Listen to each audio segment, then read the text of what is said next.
Assalamualaikum. Halo semuanya, selamat pagi. Bagaimana kabarnya hari ini? Waalaikumsalam. Halo Ibu, selamat pagi. Alhamdulillah, luar biasa. Allahu Akbar. Apakah hari ini ada yang tidak masuk? Ada Ibu Aleta, dia sedang sakit. Kalau begitu, kita doakan semoga Aleta cepat sembuh. Baiklah anak-anak, hari ini kita akan belajar tata cara sholat bagi orang sakit. Ibu, apakah orang sakit juga harus sholat? Anak-anak, sholat itu rukun iman yang kedua dan itu wajib hukumnya. Jadi kita harus sholat baik dalam keadaan sehat maupun sakit. Tapi Bu, Aleta sakit patah tulang di bagian kaki. Untuk berjalan mengambil air wudhu saja, Aleta belum bisa. Lalu, bagaimana dengan sholatnya, Bu? Anak-anak, dengarkan ibu baik-baik ya. Islam adalah agama yang mudah dan tidak memberatkan umatnya. Dalam kondisi normal, sholat dilakukan posisi berdiri sesuai dengan tata caranya. Jika tidak bisa berdiri karena sakit, sholat bisa dikerjakan sambil duduk. Jika tidak bisa sambil duduk, sholat bisa dilakukan sambil berbaring. Jadi, orang sakit maupun orang sehat wajib melaksanakan sholat, hanya saja bagi orang sakit ada keringanan dalam melaksanakannya. Untuk wudhu, kita bisa melaksanakannya dengan cara tayamum.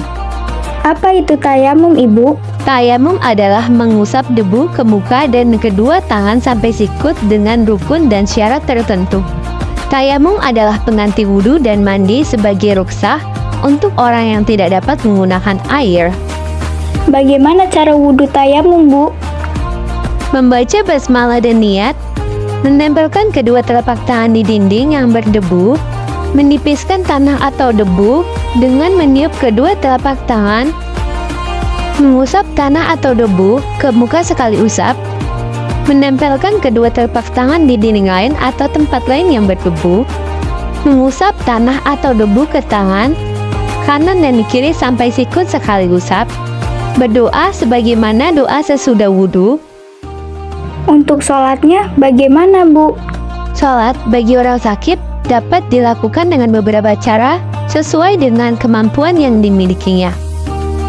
Bacaan sholatnya sama dengan sholat seperti biasa, hanya saja berbeda posisi dan beberapa gerakannya. Cara sholat yang bisa dilakukan bagi orang sakit ada 3 macam, yaitu yang pertama, sholat dengan cara duduk dilakukan bagi orang sakit yang tidak sanggup mengerjakan sholat dengan berdiri. Sholat dengan cara duduk dapat dilakukan dengan posisi duduk iftirah bersiku atau sesuai dengan kemampuannya. Bacaan sholat yang dilakukan dengan cara duduk sama seperti bacaan sholat biasa. Adapun tata cara sholat sambil duduk yaitu posisi duduk iftirat menghadap kiblat dan berniat melaksanakan sholat seperti biasa. Takbiratul ihram sambil membaca takbir, membaca doa iftitah, surat Al-Fatihah, dan dilanjut surat pendek Al-Quran.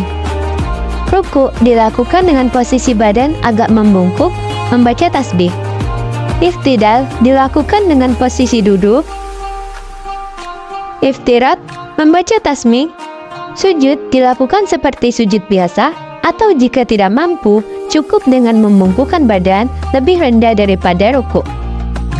Duduk di antara 2 sujud, tahiyat awal dan tahiyat akhir sama seperti salat biasa atau dilakukan sesuai dengan kemampuannya. Mengucapkan salam dengan menoleh wajah ke kanan dan ke kiri seperti pada salat biasa. Lalu yang kedua, salat dengan cara berbaring. Salat dengan cara berbaring dilakukan bagi orang sakit yang tidak mampu mengerjakan salat dengan cara berdiri maupun duduk. Adapun tata cara salat sambil berbaring, yang pertama, berbaring dengan cara posisi miring ke kanan dan menghadap kiblat. Kepala berada di sebelah utara dan kaki di sebelah selatan, posisi tangan bersedekap. Gerakan sholat dilakukan dengan cara isyarat menggunakan kepala atau kedipan mata. Apabila tidak mampu mengerjakannya, maka cukup mengucapkan isyarat hati. Dan yang ketiga, sholat dengan cara terlentang dilakukan jika tidak mampu lagi untuk berbaring miring. Adapun tata cara sholat dengan cara terlentang diantaranya Posisi badan terlentang dengan posisi telapak kaki menghadap kiblat, dan jika mampu, kepalanya diberi bantal agar mukanya menghadap kiblat. Gerakan sholat dilakukan dengan isyarat seperti menggunakan kepala, kedipan mata, ataupun dengan isyarat hati. Bacaan sholat dilafalkan seperti biasa. Jika tidak mampu, cukup hafalkan di dalam hati.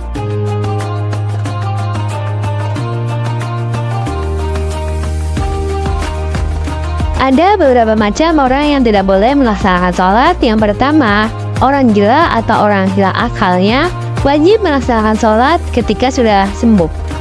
Yang kedua, orang yang tertidur. Ia wajib melaksanakan sholat ketika sudah bangun.